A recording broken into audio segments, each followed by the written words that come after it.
Welcome. If you're a woman who has a sense that there's more out there for you, you're in the right place. I'm Whitney Baker, host of the Electric Ideas podcast. Somewhere along the line of work and kids, life carried on, but I lost track of my truth. I'm on a reflective journey, and that's what this podcast is all about. Each week, I interview a woman who is lighting her own path and offering others hope. Before our conversation ends, we'll share a reflective question for you to explore. Sometimes all we need is a jolt, a fresh idea, an aha moment that connects us to a sense of possibility. This, my friends, is what I call an electric idea.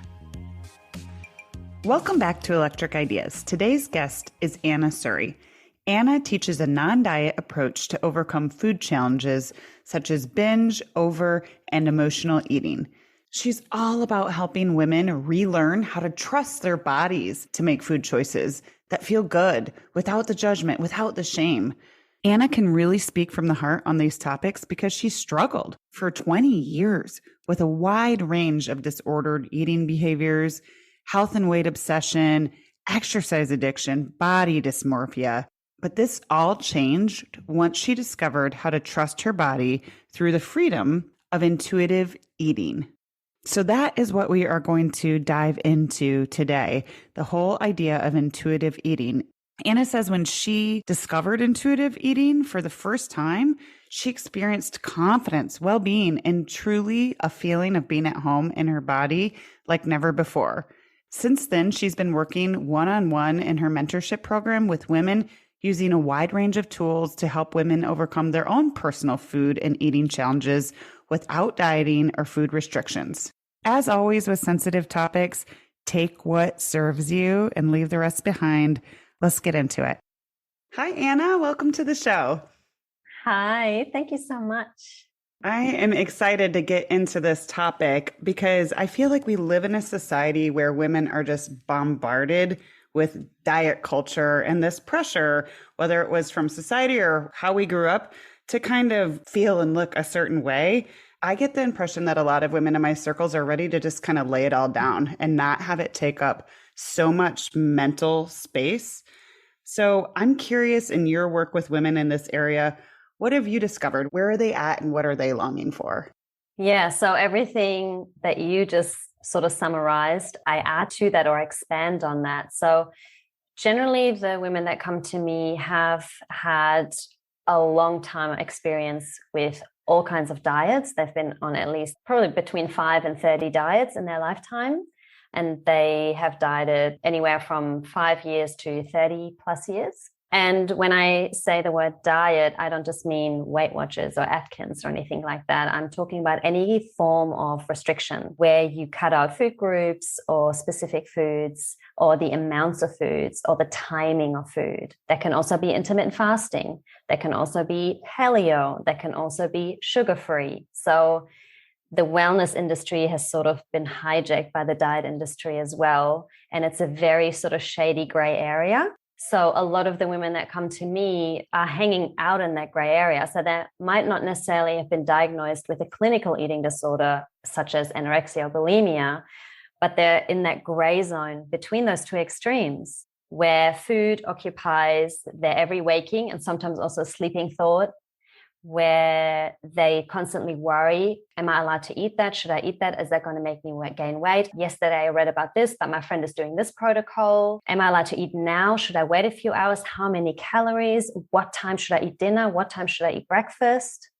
And then the body piece where you catch yourself in the mirror and you get frustrated and sad and feel ashamed of your body, where you pick apart every centimeter of your body, every tiny bit of fat gets scrutinized. And all of that impacts the quality of your life in such a way that you constantly feel hopeless and miserable. A lot of the women that come to me say, you know, I've always believed that my life will truly begin when I get to X weight. I will feel totally fulfilled. I'll be happy once I get to X weight. I will feel so confident and truly me. I get this a lot once I reach X weight. So their life is essentially being put on hold until they get to X weight. They don't allow themselves to be happy. They don't allow themselves to enjoy their lives, be present with their family, with their kids, with their partner, with their friends. They hold back on activities that they might want to be doing because they're saying, I'm going to do that when. They can't enjoy going on holidays because they're so self-conscious what their body looks like in a swimsuit. They can't just go out for a relaxing dinner with their friends because they're terrified of the ingredients or the amount of calories, or they think, okay, if I eat this now, I have to work out extra hard tomorrow. It just becomes this exhausting full-time job. And then just like that, 10, 20, 30, 40 years have passed, and you kind of go, oh, I've just spent maybe more than half of my life pursuing this thing, and I've lost an untold amount of time of my life. So that's sort of it in a nutshell. Oh my gosh, so much to talk about in there. Thank you for that reflection, because I know a lot of women are going to see themselves in that and have an honest opportunity to reflect on how much, like you said, mind space and energy they're just giving to food in general. So I know we want to talk about intuitive eating, and it's been touted as kind of the anti-diet approach, and it's something I'm learning more and more about. Let's just start by defining it. What is intuitive eating? So essentially, I always like to sort of really simplify it. If you imagine a toddler, a child that's just starting to eat, or maybe he or she is eating, a few different foods by now, they intuitively know what foods they want in any given moment. Sometimes they go through a phase where they just want carrots for like 2 weeks, right? And then there might be a week where they just want potatoes. So we are all born with this innate sense and connection with our body, with what it needs. Our body is constantly talking to us, but then with time, with our primary caretakers, with our environment, with what we pick up from magazines and podcasts and TV shows, we get more and more rules put in here. So that subtle voice of our body gets drowned out. And we now eat more from this than from our body. So intuitive eating essentially is when you connect back in and relearn to understand your body's language. How is it communicating with you? What it wants to eat at any given time. So what are some of the core principles of if we were going to try to start incorporating more intuitive eating as a proactive way to listen to our bodies and make eating just more of a pleasurable experience? Where would we start? So we would definitely start by looking at diet culture and how we have been subjected to it, how it has affected us. We look at all of our beliefs about food, about weight, about health, about our body, and really try to look at it from the outside in, as if you're the observer. Oh, what are my beliefs? What did I hear all the time as a child? For example, you can just have one cookie. Sugar is really bad. Or take it easy. We got an event coming up, or, whatever it might be. How did your mother talk about her body in front of you? What did she say about food, right? Because all of that we live through is implanted in here, and we automatically live by that as well. And then you just add on, like I just said, all the messages that we receive. It just goes in unfiltered because it's also very normalized. So we think, well, everybody's living like that, so I guess that's just how it's done. And we just kind of go along for the ride without actually extracting ourselves and going, is that really true? Has that really been serving me? So the first piece really is to become the observer of that and start to notice. And I'm sure you've experienced that. Like you just said, you start to learn about something and then you just see it everywhere and you just have all these aha moments. It's quite miraculous, really, how that happens. So that's always where you want to start. How else can we make more peace with food in general through intuitive eating? So once we sort of remove ourselves from diet culture and we come back to our body, then it's about bringing pleasure back into our eating experience, because most of us have made food the enemy because we think food equals fat on our body, potential fat on our body. So for a lot of us, when we eat, it's actually a very stressful experience because we're like dealing with the enemy here, and it's a cause for concern. And so when we're in a stress response, not only aren't we digesting properly and we're bringing up stress hormones like cortisol, which actually lead to weight gain or signal the body to hold on to weight, ironically, but also are we not able to then be present with our meal and actually taste what we're eating. And we can probably all relate to that. You can eat the leftover brownie hidden in the pantry really quick while nobody sees you. Or you can be out for dinner and have the most amazing plate of pasta and be with friends and drink a glass of wine and just like soaking up the experience and tasting the flavors and go, oh my God, can you taste that in this? Right? We're in the experience, we're present, we're feeling it, we're tasting it, we're getting all the taste buds are being activated. That is far more healthy and enjoyable than just eating something and hiding and feeling terrible about it. So we want to come back to our senses, because that also then makes our eating experience a satisfying experience, which is crucial when we eat something. Because if we're not truly satisfied, our brain will kind of go, well, did we actually eat? There's something missing. That's the grazing thing, right? When you just keep eating, even though you kind of think, well, I should be full, but there's something kind of, it doesn't feel complete. Satisfaction is big, and we can't get satisfaction if we feel stressed out and guilty about it.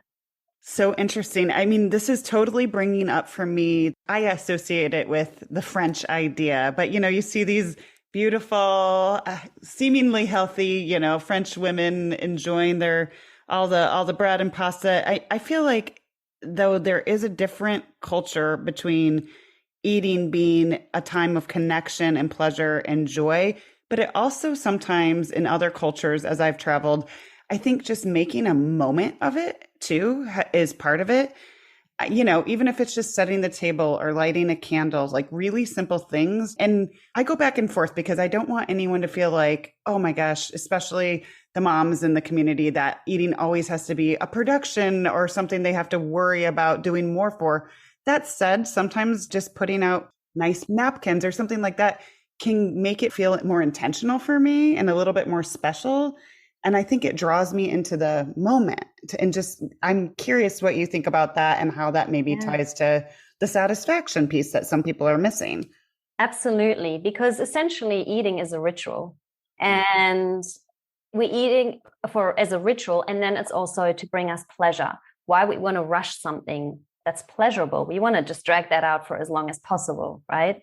I have a ritual with a cup of tea that I make every morning. I have a really nice loose tea. I have a really nice cup, and it's a little ritual. I take my time with that, and it's really beautiful. I love doing things. It can also then be quite a meditation, a moment of presence, a moment of awareness.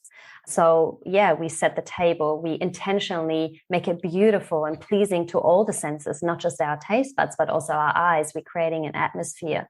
We make it a sensory experience, which is really beautiful. I'm totally on board with that. And then there's also life happening, and it's not always possible. And I find a lot of the women that I work with, a lot of people who've dieted for a really long time, they're sort of in the all or nothing camp, right? So it's like, either I'm going to do it amazing all of the time, or it's just all just rubbish. And life usually doesn't happen in those extremes. It just happens in that kind of messy middle, and we just do our best and we bring our humanness into that. And sometimes there's just takeout, because everyone's had a really big day and we're all tired and there's nothing in the fridge, and we want to prioritize sleep than standing in the kitchen for 2 hours and then going to bed at midnight just because we had to have the perfect meal. So we're always coming back to, okay, what's possible? What's my budget? What can I afford when it comes to food? Because not everybody has access to all kinds of food. Not everybody can buy a $50 superfood or whatever it might be. So we're just doing the best with what we've got at any given moment in time. And then it's so important to not beat ourselves up about it. Just go, I'm doing the best I can with food. There is no such thing as perfection. Something that I always tell my clients is, you can't make mistakes with food, which to them they go, what are you talking about? I thought there were rules. I thought there's right or wrong. I thought there's healthy and unhealthy, clean and dirty. So that's, again, living life in the extremes. When we give permission, go, hey, guess what? You can't make mistakes with food. It's a free pass, and it just takes so much pressure off. Just takes so much pressure off. It's amazing how life-changing that concept is. That does feel so liberating, because I like that you brought up the extreme kind of situations, and also the idea of women beating themselves up, because I feel like a lot of women are like, oh, okay, I've been doing well and I'm just going to enjoy my pizza. It's like a family thing. And then they beat themselves up about it. And they, even if they don't feel bad physically, they maybe feel guilt or shame, because that's how a lot of women in our society have been programmed. How do you help your clients overcome that?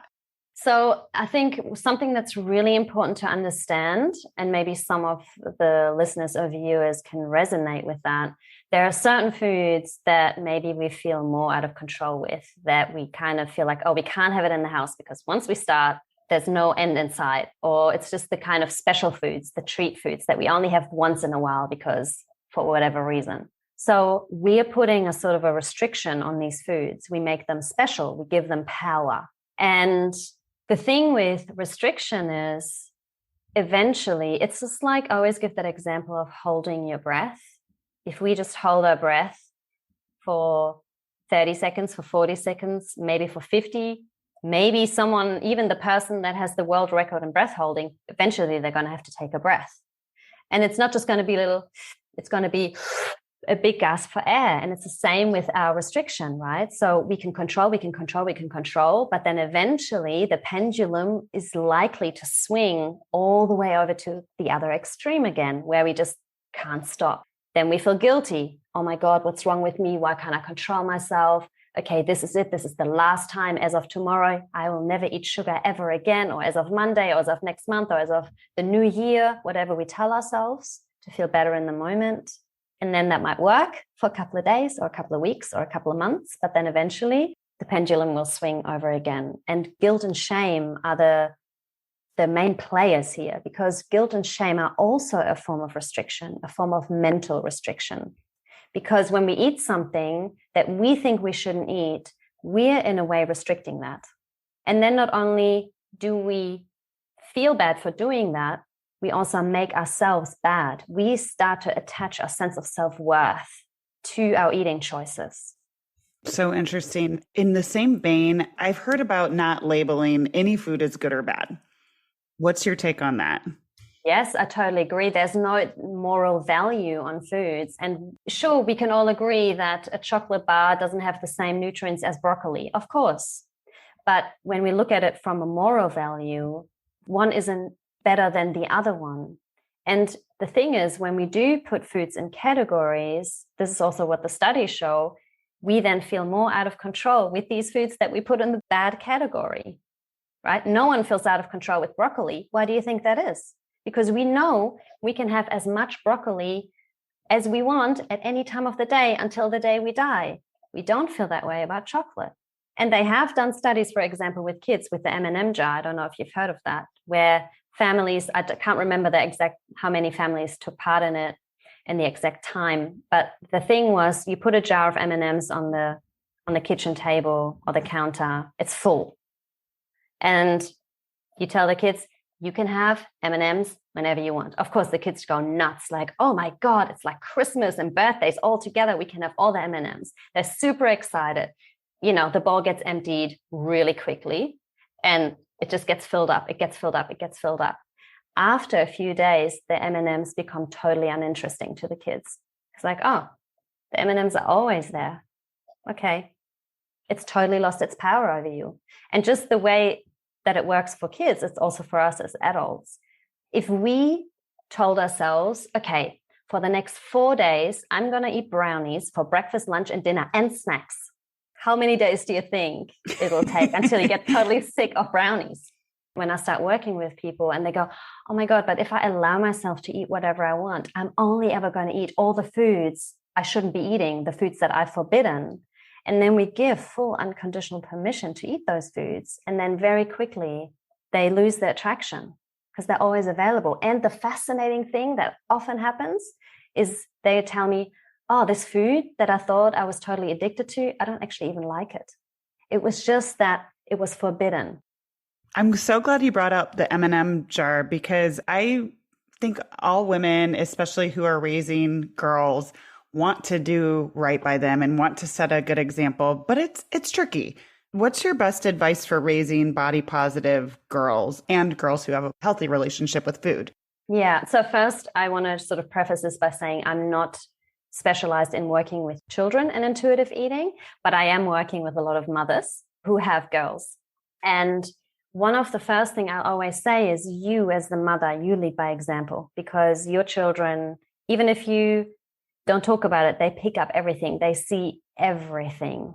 And when you start to neutralize foods, when you start to heal your own relationship with food, when you stop talking about bad food, good food, allowed, not allowed, treat, no treat, or whatever, then you will automatically pass that on to your children. So that's the food piece. And then when we're talking about body image, which of course is a huge topic, which this work on food never works in isolation, it never works without body image work, because the reason that most women are struggling with their food relationship is because they're struggling with their body image. That came first, right?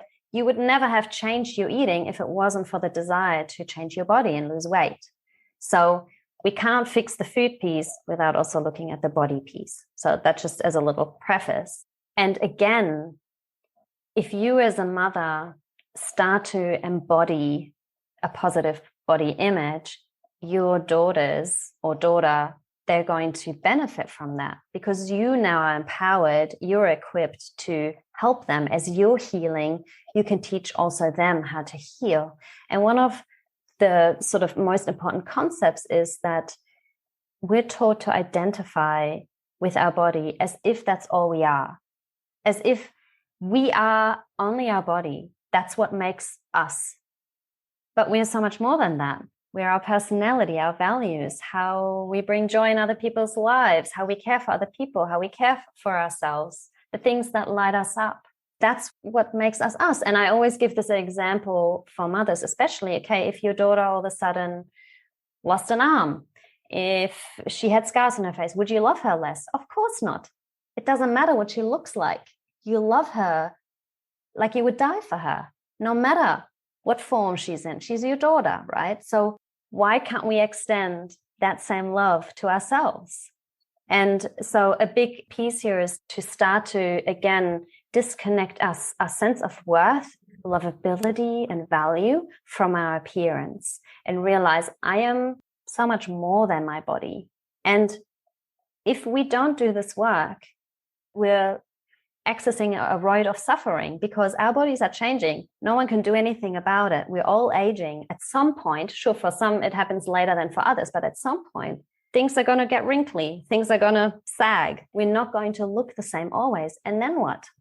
I'm so glad that you brought this piece up because it does break my heart, really, to see how many women beat themselves up so much about body image.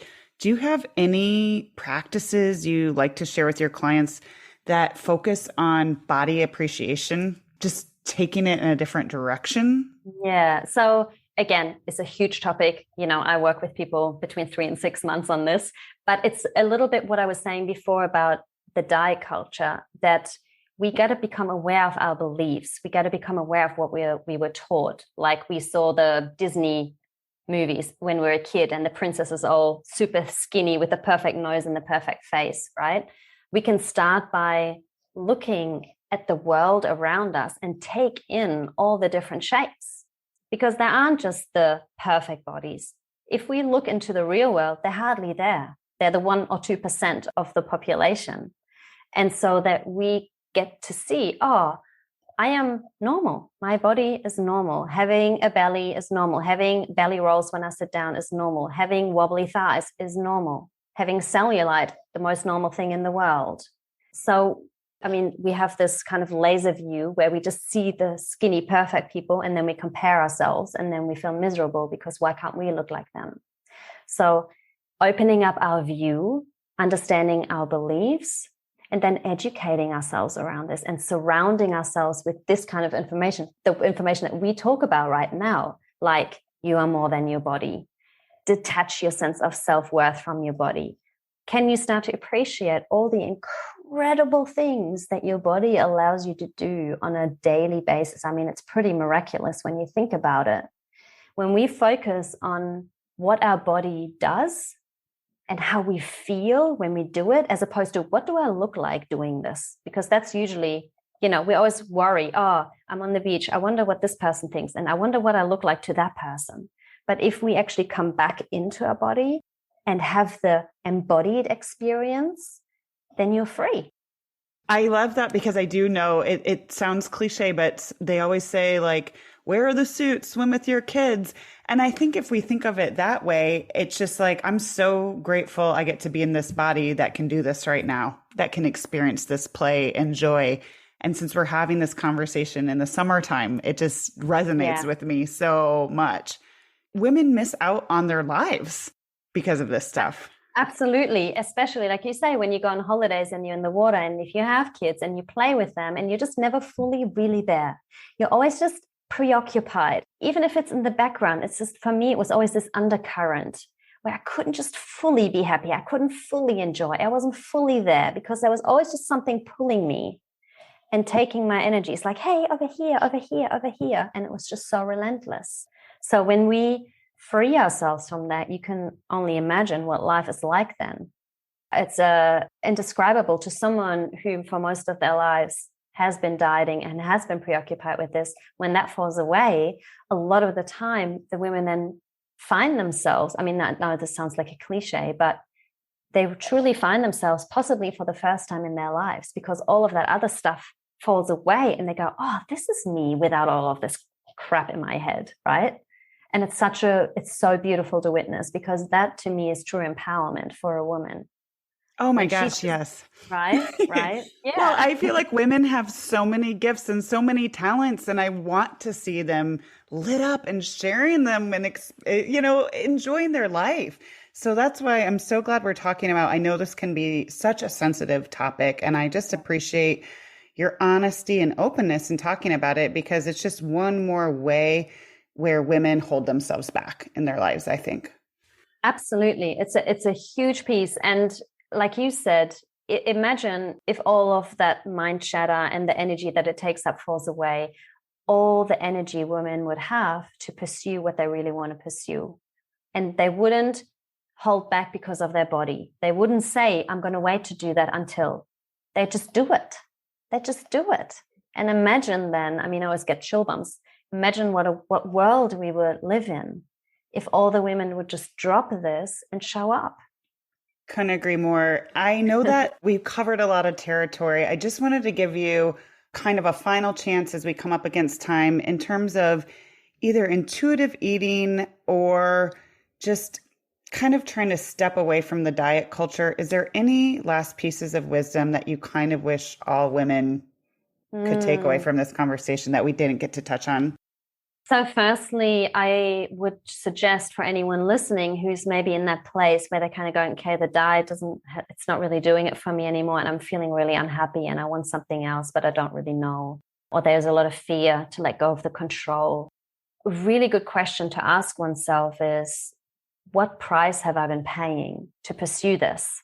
And am I prepared to pay the price? Now, someone might say, yes, I'm prepared to pay the price. I'm happy to live the way I have been living for another 10, 20, 30, 40, 50 years and get to 80 or 90 years old and go, yep, that was my life. I'm satisfied with that.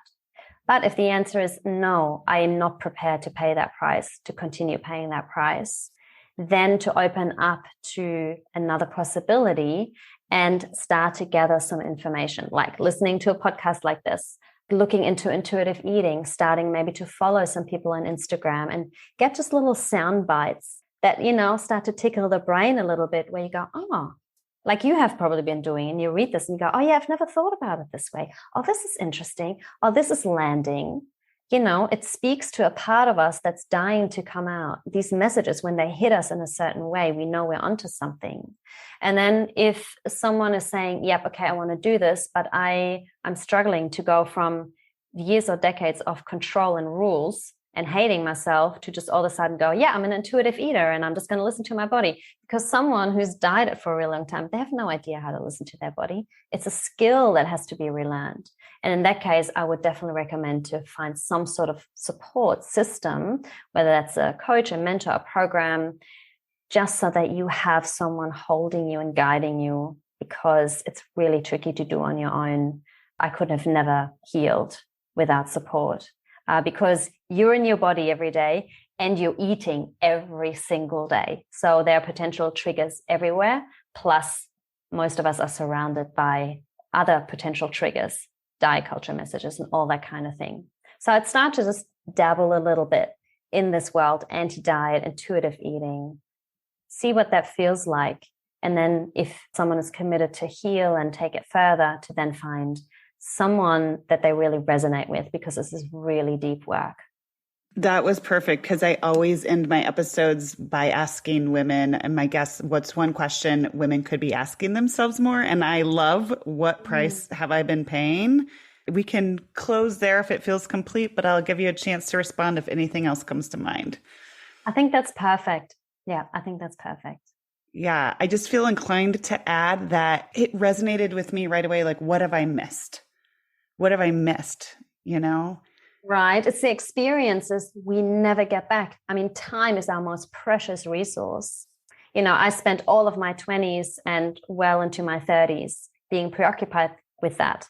I will never get my 20s back. Never. I could have had experiences, adventures, made friendships, traveled, or whatever it might have been. And I'm so glad that I sort of hit that rock bottom and I decided, no, I want to move forward and I want to live my life. So really asking and checking what am I missing out on is really, really powerful. Such a meaningful conversation, Anna. I hope that women connect with you and follow you and see this as a new possibility or new route for them. So where can we find you? I'm mainly hanging out on Instagram. I am Anna Surrey. So that's where I share a lot of information, a lot of free stuff. There are more details about my program, how I work with people, and where people can also reach out to me if they want to know more. Wonderful. We'll make sure to capture everything in the show notes. And thank you so much. I really enjoyed connecting today. Thank you. Thank you so much, Whitney. I'm so glad you joined me today. If you're looking for more, feel free to connect with me on Instagram at @WhitneyWoman. And if you enjoyed the show, I invite you to support me by leaving a review or sharing it with a friend. Hope you have an inspired day.